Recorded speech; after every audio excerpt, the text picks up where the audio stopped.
이런 경험 있으신가요? 카톡 알림이 울립니다. 보니 평소 거의 연락하지 않던 친구 이름입니다. 설마 무슨 일 하고 열어보니 우리 엄마 돌아가셨어. 짧은 문자 하나가 툭 하고 떨어져 있습니다. 순간 가슴이 쿵 내려앉습니다. 아, 그 집 어머니 아직도 건강하신 줄 알았는데. 그런데 이내 마음 한구석에서 이런 생각이 올라옵니다. 아, 가야 하나 말아야 하나. 몸도 무겁고 요즘 날씨도 추운데 차 타고 가려면 2시간은 걸리는데 혼자 운전하기 힘든데 그냥 조이금만 보내면 안 될까? 여러분도 한 번쯤 이런 고민 해보셨을 겁니다. 젊었을 땐 아무 생각 없이 달려가던 발걸음이 60이 넘으니 몸이 예전 같지 않아 점점 더 무겁게 느껴집니다. 또 요즘은 봉투값에다 기름값까지 생각하게 되니 조금 더 머뭇거리게 되죠. 그런데요, 저는 며칠 전 이 고민 끝에 장례식장으로 발걸음을 옮겼다가 정말 중요한 걸 깨달았습니다. 오늘 그날의 이야기를 들려드리겠습니다. 그날 오후, 저는 집에서 텔레비전을 보고 있었습니다. 스마트폰이 울렸고 화면에 뜬 이름은 영자. 중학교 때 가장 친했던 친구였지만 서로 바쁘다 보니 몇 년째 연락도 뜸했습니다. 정수가, 전화기 너머로 들려오는 영자의 목소리는 떨리고 있었습니다. 우리 엄마 오늘 새벽에 돌아가셨어. 그 순간 머리가 하얘졌습니다. 영자의 어머니는 나 어릴 때부터 늘 우리를 챙겨주시던 분이었습니다. 방학 되면 우리에게 부침개를 부쳐주고 학교 끝나면 늘 부엌에서 보리차를 끓여주시던 분이었죠. 결혼할 때도 일부러 찾아와서 봉투를 내밀며 우리 막내딸 시집가네 하고 웃어주시던 그 모습이 떠올랐습니다. 전화를 끊고 한참 앉아 있었습니다. 장례식장은 집에서 차로 2시간 거리, 게다가 밤길 운전이라 생각하니 한숨부터 나왔습니다. 오늘은 그냥 집에 있고 내일 낮에 갈까?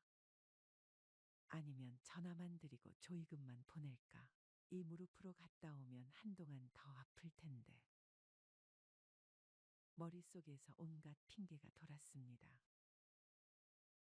그때 옆에서 TV를 보던 남편이 조용히 말했습니다.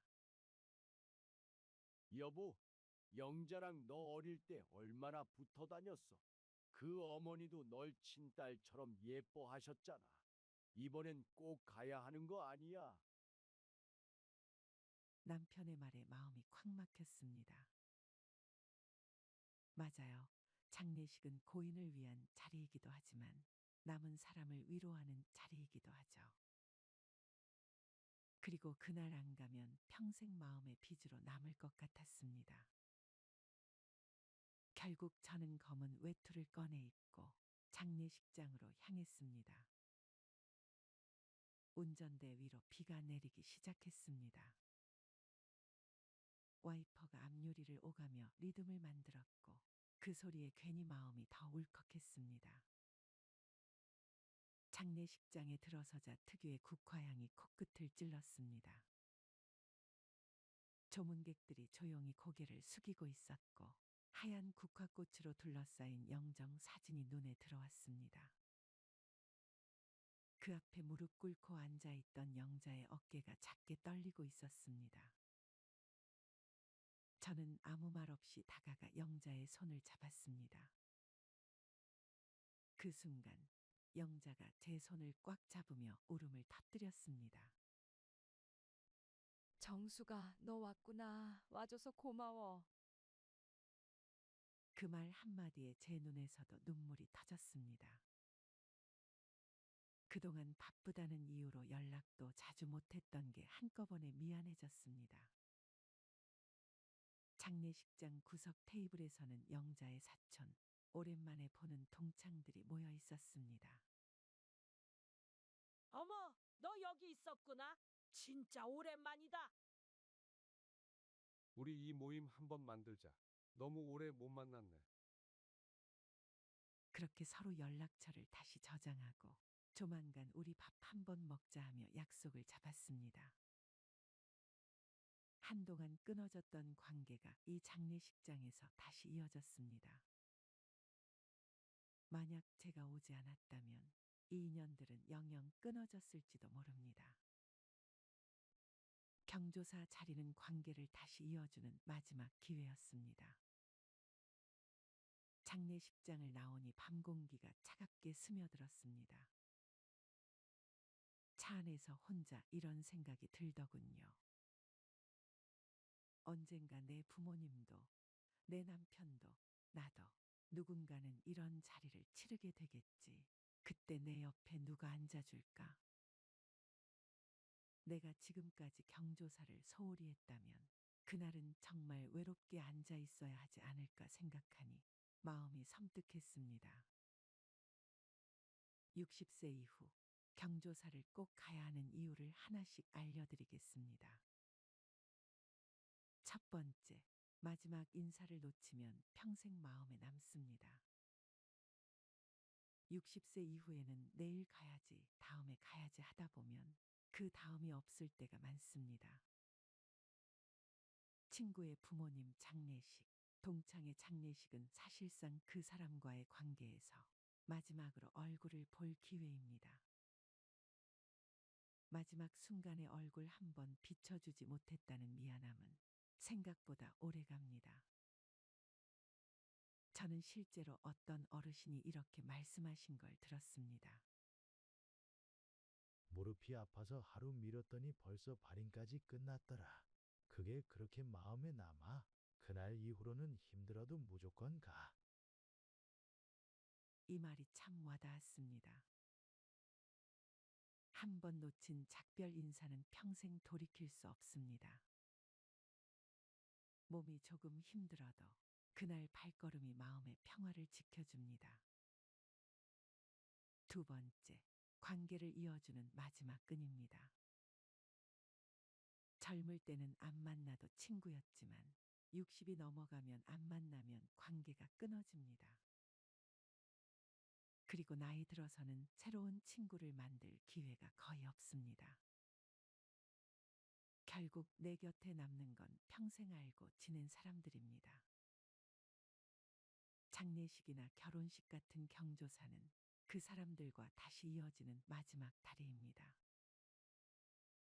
그 자리에서 아직 건강하시네 하며 웃고 우리 한번 밥 먹자 하고 연락처를 다시 저장하고 오래 잊고 지냈던 관계가 다시 살아납니다. 만약 이런 기회를 놓치면 그 관계는 다시는 이어지지 않을 수도 있습니다. 관계는 내버려두면 저절로 이어지는 게 아니라 내가 직접 움직이고 가서 얼굴을 보여줘야 살아납니다. 세 번째, 나의 존재를 세상에 알리는 방법입니다. 나이가 들수록 사람들은 점점 잊혀갑니다. 연락도 줄고 모임에서도 빠지고 세상에서 조금씩 사라지는 기분이 들기도 하죠. 그런데 내가 경조사에 가면 사람들이 다시 나를 기억합니다. 멀리서도 와주셨네. 아직 건강하시네. 이런 말 한마디가 나의 존재를 다시 세상에 새깁니다. 그리고 그 기억은 오래 갑니다. 그 다음에 누군가 모임을 만들 때 그때도 와주셨잖아. 이번에도 부르자. 이렇게 다시 이름이 불리게 됩니다. 결국 내가 사회와 관계를 맺고 있다는 사실을 스스로 확인하는 기회가 됩니다. 네 번째, 나중에 나에게 돌아옵니다. 이건 아주 현실적인 이야기입니다. 내가 남의 경조사에 발걸음을 하면 나중에 내가 어려울 때 그 발걸음이 돌아옵니다. 특히 장례식은 그렇습니다. 내 배우자, 내 부모, 내 형제의 장례식에 누가 와주느냐는 내가 살아온 관계의 결과입니다. 어떤 할머니가 이런 이야기를 하셨습니다. 내 남편 장례식 때 텅 빈 빈소에 앉아 있으니 살아생전 우리가 얼마나 남의 경조사에 안 갔는지 알겠더라. 관계는 일방향이 아닙니다. 내가 보내놓은 정성, 내가 갔던 발걸음은 돌고 돌아서 내 자리로 옵니다. 5번째, 내 가족을 위한 관계의 보험입니다. 많은 분들이 나는 혼자면 된다고 말씀하시지만 사실 장례식장에 홀로 앉아 있는 건 내가 아니라 내 가족입니다. 내가 관계를 이어놓지 않으면 내 배우자, 내 자식이 그 외로운 자리를 홀로 지켜야 합니다. 내가 지금 움직여 두는 발걸음은 결국 내 가족에게 돌아가는 선물입니다. 내가 남의 슬픔을 함께 해준 만큼 언젠가 내 가족이 슬플 때 그 자리 옆에 앉아줄 사람이 생깁니다. 6번째, 삶의 리듬을 유지시켜 줍니다. 퇴직 후 집에만 있으면 하루가 길고 점점 무기력해집니다. 경조사는 나를 집 밖으로 나오게 합니다. 검은 옷을 꺼내 입고 차를 타고 오랜만에 사람들을 만나 인사 나누고 그날 하루는 다시 세상과 연결되어 있다는 느낌을 줍니다. 이런 작은 움직임이 우울감을 막아주고 몸과 마음을 동시에 깨웁니다. 심리학에서도 의례는 사람의 삶을 지탱하는 힘이라고 말합니다. 경조사에 참여하는 건 그 의례를 지키는 행위이자 내 삶에 다시 리듬을 주는 행동입니다. 마지막으로 후회 없는 노후를 위해 나이 들어 가장 무서운 건 그때 갈 걸 하는 후회입니다. 결혼식 안 가서 섭섭하게 만든 친구, 장례식 안 가서 끝내 풀리지 않은 오해. 이런 감정은 오래갑니다. 60세 이후의 인생은 후회할 시간이 많지 않습니다. 마음에 빚을 지고 사는 건 남은 시간을 더 무겁게 만듭니다. 경조사에 가는 건 상대를 위한 것이 아니라 결국 나 자신을 위한 선택입니다. 몸이 무겁더라도 마음이 귀찮더라도 꼭 가십시오. 그 발걸음 하나가 언젠가 나와 내 가족에게 가장 큰 위로로 돌아옵니다. 한번 상상해 보세요. 어제까지만 해도 함께 밥을 먹었고 TV를 보며 투덜거리던 그 사람이 오늘 아침 조용히 아무 말도 없이 숨을 멈추었습니다. 병원이 아닙니다. 낯선 공간도 아니에요. 우리 집, 익숙한 거실, 그 사람의 소파 또는 따뜻한 이불 속. 놀랍게도 많은 사람들이 가장 가까운 사람과의 마지막 이별을 바로 집안에서 맞이합니다. 그것도 아주 갑작스럽게요. 갑작스러운 이별은 시간을 멈추게 합니다. 주방에 그릇 하나, 거실에 담요 한 장, 식탁 위에 남겨진 찻잔 하나까지도 모두가 그 사람의 흔적처럼 느껴지고 눈물은 멈추질 않죠. 하지만 슬픔을 느낄 새도 없이 현실은 속도를 내기 시작합니다. 무언가를 해야 합니다.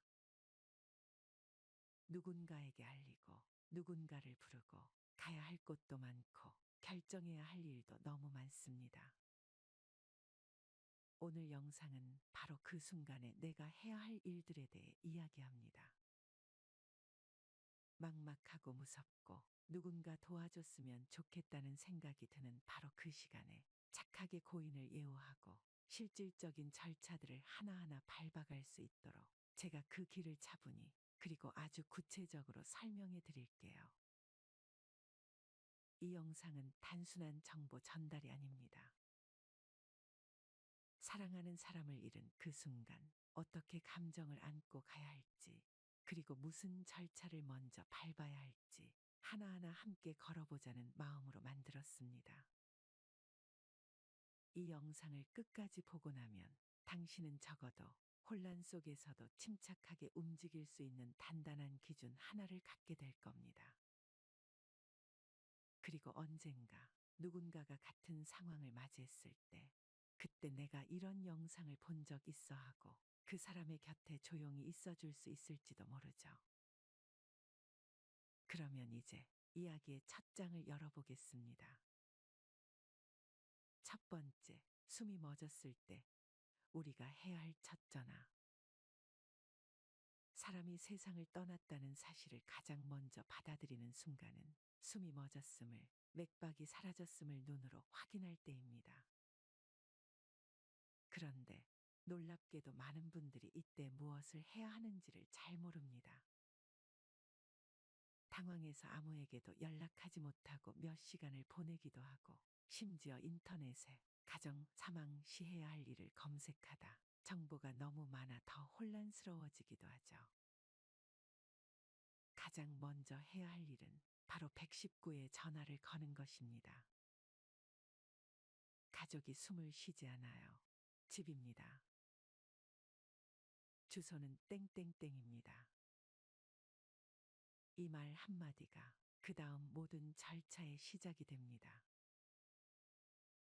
여기서 중요한 것은 아무리 돌아가신 것이 확실해 보여도 당신이 판단해서는 안 된다는 점입니다. 우리나라 법상 사망은 반드시 의료인이 확인해야 합니다. 그리고 자택에서의 사망은 경찰도 함께 출동합니다. 왜냐고요? 혹시라도 이 죽음이 사고사인지 범죄의 가능성은 없는지 확인하는 것이 법적으로 꼭 필요하기 때문입니다. 하지만 너무 겁내지 마세요. 이 절차는 당신을 의심하기 위한 것이 아니라 모든 죽음을 공식적으로 기록하고 고인의 마지막을 지키기 위한 장치입니다. 경찰이 오면 고인의 병력, 평소 상태, 사망 당시 상황 등을 간단히 묻습니다. 이때는 솔직하게 대답하시면 됩니다. 특별히 의심될 만한 정황이 없다면 경찰은 검시 후 병원으로의 이송이나 시체 검안서를 위한 절차를 안내해 줍니다. 이 장면을 처음 겪는 분들은 마치 TV 속 장면처럼 멍하게 서 있기만 하기도 합니다. 하지만 기억하세요. 지금 당신이 하는 이 모든 행동은 고인을 위한 마지막 책임입니다. 그리고 이 다음부터는 행정과 실질적인 준비가 시작됩니다. 차근차근 함께 이야기해 보겠습니다. 두 번째, 사망진단서 없이는 아무것도 시작할 수 없습니다. 자, 이제 경찰이 돌아가고 나면 남는 건 정적과 종이 한 장. 바로 사망진단서 혹은 시체검안서입니다. 이 서류가 있어야 장례를 치를 수 있고 사망신고도 가능하며 보험 청구나 재산 정리도 시작할 수 있습니다. 이 문서는 고인의 생애 마지막 기록이며 남은 이들이 사회적으로, 법적으로 움직일 수 있는 유일한 증거입니다. 만약 고인이 병원에 꾸준히 다니고 계셨던 분이라면 평소 진료했던 병원의 주치의가 사망진단서를 발급해 줄 수 있습니다. 그러나 문제는 갑작스러운 죽음입니다. 어제까지만 해도 말짱하셨던 분이 오늘 아침 숨을 쉬지 않게 되었다면 이건 의료 기록이 없는 상태의 사망으로 처리됩니다. 이 경우 구급대원은 경찰에 연락하고 경찰은 사망 현장을 확인한 뒤 범죄성이 없다고 판단되면 검시 후 시체 검안서를 발급하도록 안내합니다. 간혹 정확한 사망 원인을 알 수 없거나 자살이나 사고사, 타살 가능성이 있다고 판단되면 국과수 부검 절차로 넘어가는 경우도 있습니다. 물론 가족 입장에서는 고통스럽고 힘든 절차지만 정확한 사망 원인을 남겨두는 일은 의외로 중요한 법적 보호 장치가 될 수 있습니다. 사망진단서나 시체검안서를 받게 되면 그 서류의 원본은 반드시 잘 보관해야 합니다. 이 원본 한 장으로 할 수 있는 일들이 정말 많습니다. 그리고 병원에서 사본을 발급받을 수 있을 때는 미리 최소 5부에서 10부 정도는 준비해 두시는 것이 좋습니다.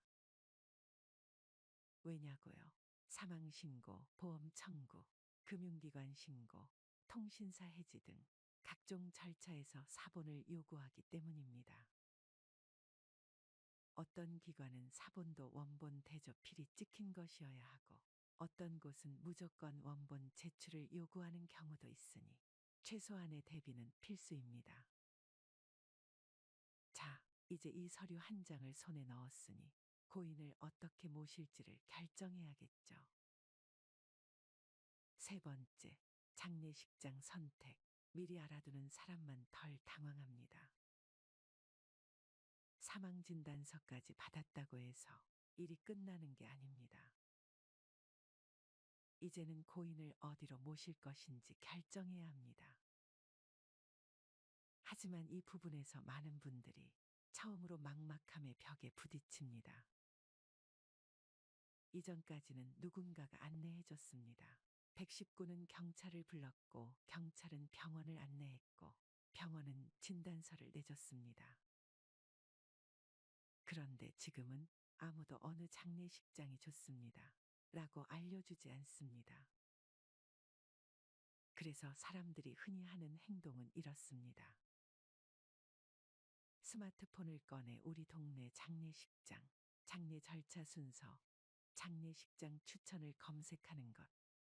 이 과정에서 시간을 허비하고 마음은 더 조급해지고 결국 첫 번째 검색 결과에 전화를 겁니다. 하지만 장례식장은 단순한 장소가 아닙니다.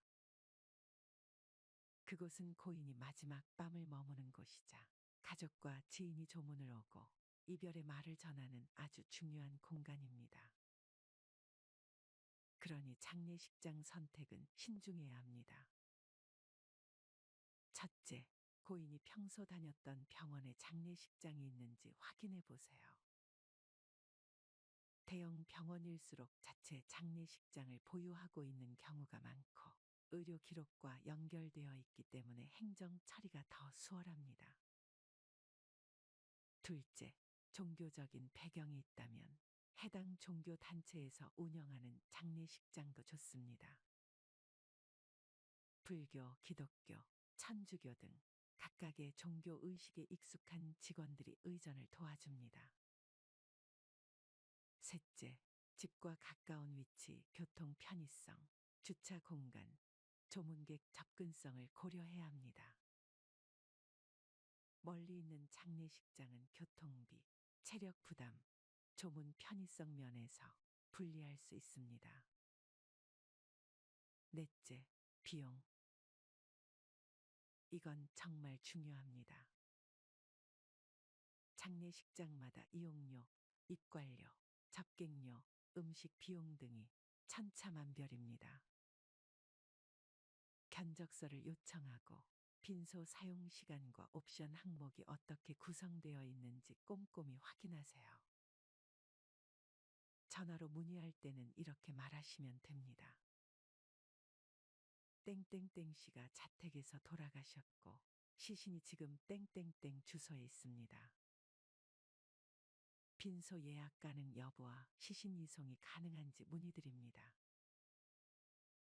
대부분의 장례식장은 24시간 운영되며 상담원과 연결되면 빈소 예약 상황, 고인 접수 절차, 이송 가능 시간 등을 안내받을 수 있습니다. 시신 이송 차량은 일반 승합차 형태로 외부에서 보면 장례 관련 차량이라는 인상을 주지 않도록 배려되어 있습니다. 이웃들이 민감하게 반응하는 상황을 줄이기 위해서죠. 장례식장에 도착하기 전 가족들이 고인의 마지막 모습을 정리할 수 있는 시간을 갖게 됩니다. 이 시간은 정말 소중합니다. 좋아하던 옷을 입혀드리고 머리를 정돈해드리고 혹은 마지막 사진 한 장을 남겨두는 분들도 계십니다. 그 옷 입히고 싶었는데 찾질 못했어요.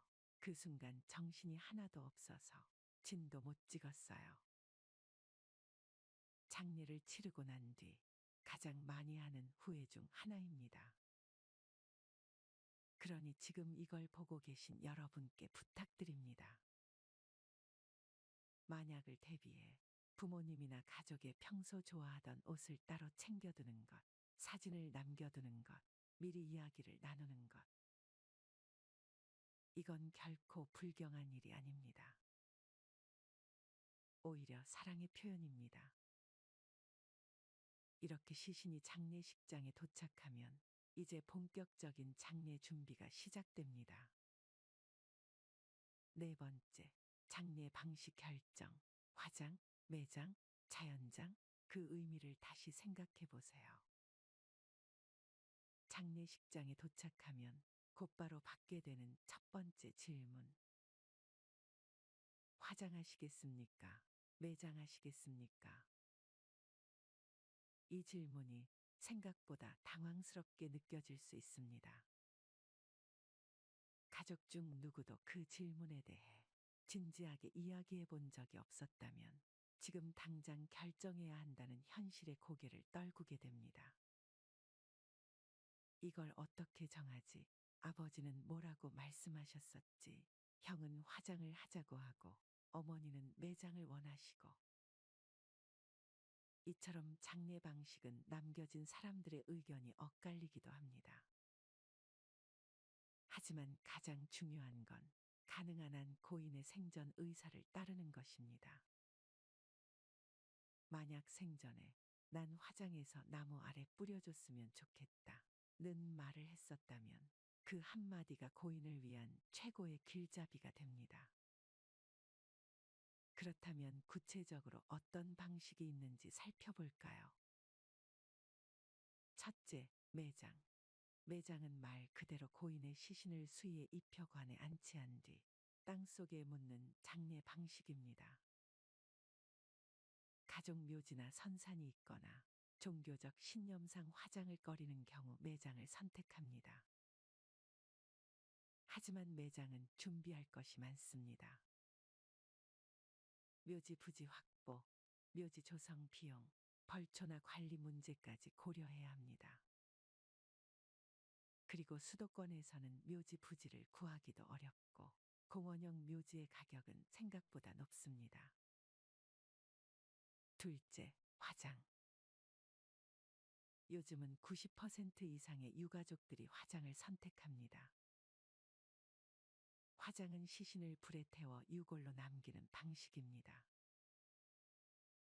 장례식장에서 염습과 입관을 마치고 발인 당일 화장장으로 이동해 화장을 진행합니다. 중요한 건 화장장은 대부분 예약이 필요하다는 점입니다. 특히 사망자가 많은 계절, 겨울철에는 예약이 꽉 찰 수 있습니다. 그래서 장례식장 도착 즉시 화장장 예약 여부부터 확인해야 합니다. 화장 후 유골은 어떻게 하냐고요? 세 가지 대표적인 방식이 있습니다. 첫 번째, 봉안당, 실내 납골당에 유골함을 보관하는 방법입니다. 병원 장례식장에 부속되어 있는 곳도 있고 종교시설, 공공기관, 사설 봉안당도 있습니다. 깔끔하게 관리되고 추모하기도 편합니다. 두 번째, 수목장, 나무 아래에 유골함을 묶거나 유골을 가루로 만들어 나무 아래 뿌리는 방식입니다. 자연 친화적인 방식으로 고인이 자연으로 돌아가길 원했을 때 많이 선택됩니다. 가격도 비교적 합리적이고 추석이나 설 명절에 굳이 먼 길 떠나지 않아도 되는 장점이 있습니다. 세 번째, 자연장, 유골을 바다나 산에 뿌리는 장례 방식입니다. 허가된 장소에서만 가능하며 행정적 절차가 필요하지만 고인의 의사가 뚜렷했다면 가장 뜻깊은 선택이 될 수 있습니다. 장례 기간도 함께 정해야 합니다. 전통적인 3일장 외에 2일장, 1일장도 점점 늘어나고 있습니다. 요즘은 조문 문화도 변화하고 있고 가족들의 체력과 여건을 고려해 장례 기간을 정하는 경우가 많습니다. 장례는 반드시 길다고 좋은 것도 짧다고 무성의한 것도 아닙니다. 고인을 향한 마음이 담겼다면 그 어떤 방식도 존중받아야 마땅합니다. 다만 중요한 건 고인의 뜻과 남은 가족들의 합의 이 두 가지가 균형을 이루는 것. 장례 방식과 기간이 정해지면 그에 따라 예산도 크게 달라집니다. 장례식장에 견적서를 요청해서 염습, 입관, 발인, 운구, 화장장 비용, 봉안당 안치 비용 등 전체 예산을 미리 확인하는 것이 좋습니다. 그리고 무엇보다 중요한 것, 고인의 장례가 끝이 아니라 이제부터는 법적 절차가 시작된다는 사실도 기억해야 합니다. 5번째, 사망신고는 정부24에서 클릭 한 번으로, 그러나 절차는 정확해야 합니다. 장례가 끝나기 전 혹은 바로 직후, 가족 중 누군가는 반드시 해야 할 일이 하나 있습니다. 바로 사망신고입니다. 고인이 아무리 평생을 성실하게 살아오셨더라도 이 신고가 제대로 이루어지지 않으면 공적 기록상에서는 여전히 살아있는 사람으로 남게 됩니다. 그리고 그 결과 건강보험료가 계속 부과되거나 공과금, 자동이체, 세금 고지서가 계속 도착하는 당혹스러운 상황이 벌어지기도 하죠. 그래서 반드시 사망신고는 사망일로부터 30일 이내에 진행해야 합니다. 이를 넘길 경우 과태료가 부과될 수 있고 상속 등 다른 절차가 모두 지연되거나 꼬일 수 있으니 주의해야 합니다. 그렇다면 어디서 신고하느냐?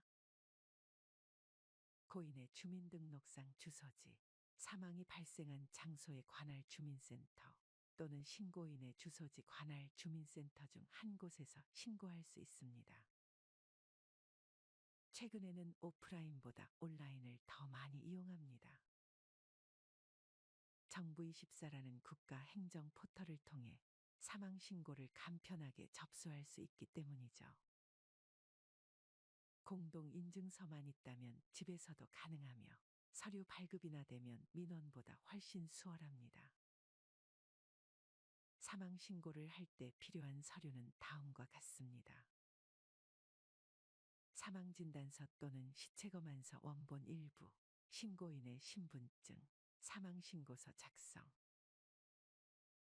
정부24를 통한 온라인 신고 시에는 병원이 전산으로 발급한 전자 사망진단서가 자동 연동되기 때문에 서류를 직접 제출하지 않아도 되는 경우가 많습니다.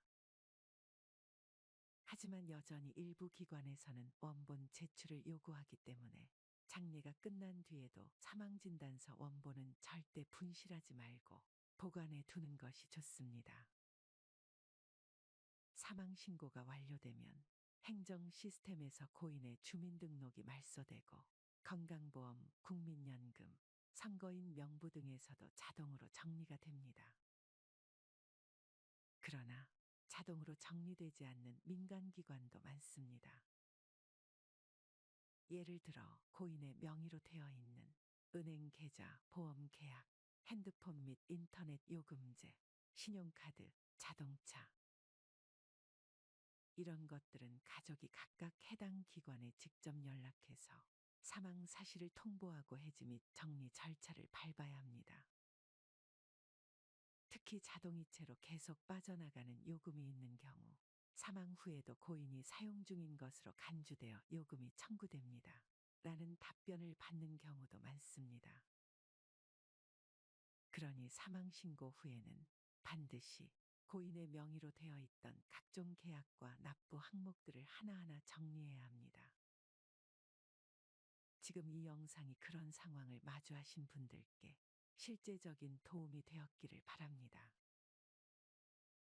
여섯 번째, 고인의 재산과 채무, 상속은 남겨진 가족이 꼭 챙겨야 합니다.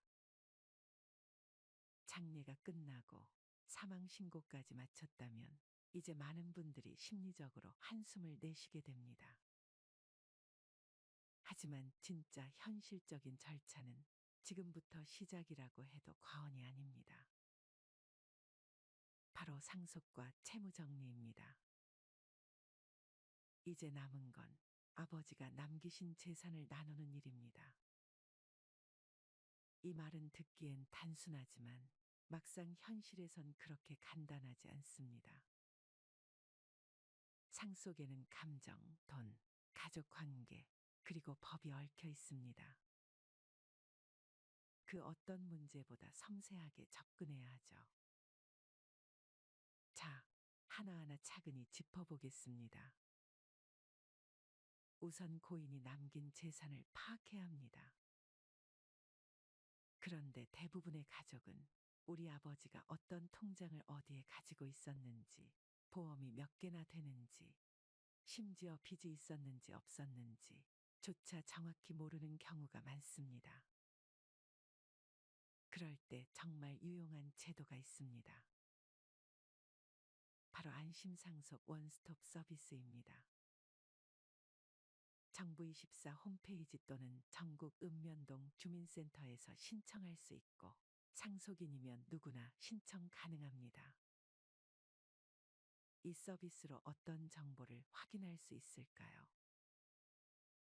고인의 은행 예금 및 적금 계좌 현황, 보험 가입 내역과 보험금 청구 여부, 부동산 소유 현황 토지, 건물 등 자동차 소유 여부, 세금 체납 내역, 공과금 및 채무 현황 등.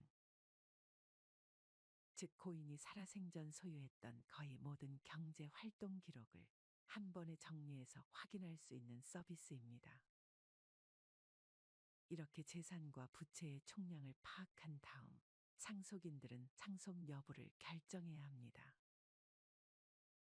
여기서 선택지는 총 3가지입니다. 첫째, 단순 승인. 고인의 재산과 부채를 모두 상속받는 것입니다. 재산이 부채보다 많다면 일반적으로 이 방법을 선택하죠. 둘째, 한정 승인. 상속인은 고인의 재산 한도 내에서만 채무를 상속합니다. 즉 고인의 채무가 많더라도 남은 재산 이상의 책임은 지지 않는 조건입니다. 이 경우는 사망일로부터 3개월 이내에 가정법원에 신청해야 합니다. 셋째, 상속 포기. 고인의 재산보다 빚이 훨씬 많을 경우 상속 자체를 포기해 고인의 채무를 떠안지 않도록 하는 방법입니다. 역시 3개월 이내에 신청해야 하며 가장 확실한 보호 수단이지만 재산까지 모두 포기해야 하기에 신중한 판단이 필요합니다. 주의하실 점은 3개월이라는 기한을 넘기면 단순 승인으로 간주되어 고인의 채무까지 고스란히 떠안게 된다는 사실입니다. 그래서 재산 정리는 장례 후 바로 착수하는 것이 중요합니다. 또한 상속세 문제도 고려하셔야 합니다. 고인의 총 상속재산이 일정 금액을 초과할 경우 국세청에 상속세를 신고하고 납부해야 합니다. 2024년 기준으로 1인당 기본 공제는 5억 원이며 배우자나 미성년 자녀가 있는 경우 추가 공제가 가능합니다. 상속세 신고 기한은 사망일로부터 6개월 이내, 기한을 넘기면 가산세가 부과될 수 있습니다. 부동산이나 주식, 예금처럼 명의 이전이 필요한 상속재산이 있을 경우 상속인들 간의 협의서 작성이 필요합니다. 여기서 의견 충돌이 발생하면 가정법원에 상속재산 분할 심판을 청구할 수도 있습니다. 나는 딸인데 왜 큰오빠가 전부 가져가요? 아버지가 생전에 이건 내 거다라고 말했잖아요. 이처럼 감정적인 충돌로 번지는 경우가 정말 많습니다. 그래서 가능하다면 장례가 끝난 뒤 가족이 모여 고인의 뜻을 추억하고 서로 솔직한 대화를 나누며 원만하게 정리하는 것이 가장 이상적인 방식입니다. 이 과정을 도와주는 사람들이 있습니다. 법무사, 세무사, 상속 전문 변호사 등입니다. 초기 비용이 들더라도 나중에 생길 수 있는 법적 분쟁과 금전 손해를 생각하면 전문가의 도움을 받는 것이 오히려 더 저렴할 수 있습니다. 끝으로 하나 강조하고 싶은 점은 상속은 단지 돈을 나누는 일이 아니라는 겁니다. 그것은 한 사람의 생애를 정리하고 그 삶을 남은 가족이 어떻게 기억하고 이어갈지를 결정하는 매우 중요한 과정입니다. 7번째, 남겨진 이들의 슬픔, 어떻게 받아들이고 회복할 것인가. 장례는 끝났고 사람들도 하나둘 떠났습니다. 빈소를 지키던 가족들, 조문 온 지인들, 장례식장 직원들까지 모두 사라진 뒤에야 진짜 슬픔은 조용히, 그러나 무겁게 다가옵니다. 집에 돌아와 처음 마주하는 그 고요함. 고인의 의자가 빈 채로 남아있고 식탁에 놓인 물컵 하나가 괜스레 눈에 밟힙니다.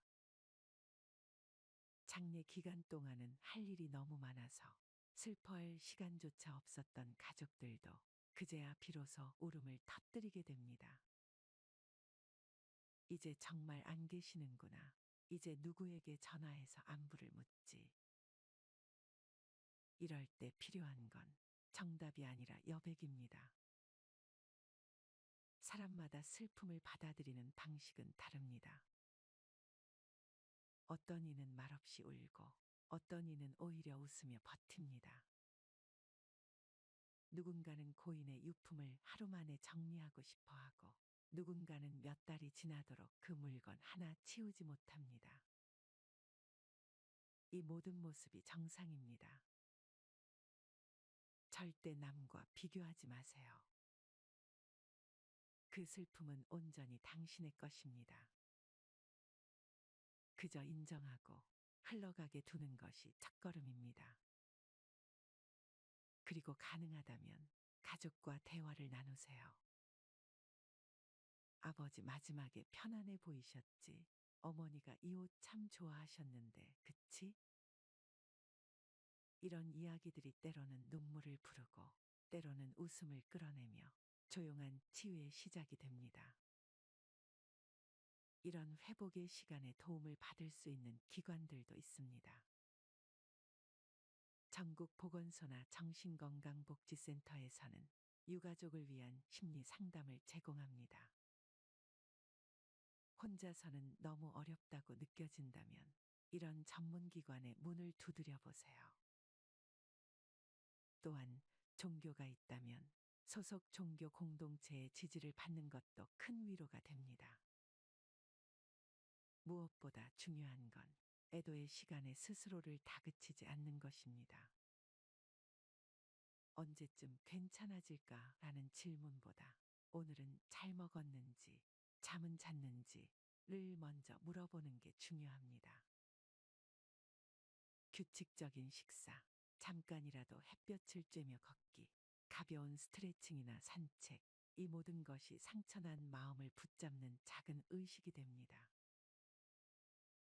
특히 기억해야 할 건 기념일입니다. 고인의 생일, 결혼기념일, 기일 등은 슬픔이 다시 밀려오는 순간이기도 하죠. 이때는 미리 준비하는 게 좋습니다. 가족끼리 함께 밥을 먹거나 고인의 사진을 앞에 두고 간단한 추모의 시간을 갖는 것만으로도 그리움이 덜 아프게 지나갑니다. 또한 고인을 기리는 의미 있는 활동을 시작해보는 것도 좋습니다. 기부, 봉사 또는 고인이 좋아했던 취미를 이어받는 것 등 그 사람의 삶이 당신 안에서 계속 흐르게 되는 순간들 말입니다. 마지막으로 꼭 드리고 싶은 말. 당신은 이 슬픔 속에서도 가족을 위해 끝까지 최선을 다했고 그 마지막 길을 지켜냈습니다. 지금 충분히 슬퍼할 자격이 있고 또 천천히 회복해 나갈 시간도 필요합니다. 이 과정을 겪고 난 후 사람은 조금씩 단단해집니다. 아주 조금은 다정해지고요. 그리고 어느 날 문득 고인의 얼굴을 떠올렸을 때 눈물이 아닌 미소가 먼저 떠오르는 날이 올 겁니다. 그 순간이 오기까지 함께 걸어가겠습니다. 이 영상이 어느 날 갑자기 너무도 큰 이별을 마주한 누군가에게 작은 빛이 되어주길 바라며 시청해 주셔서 감사합니다.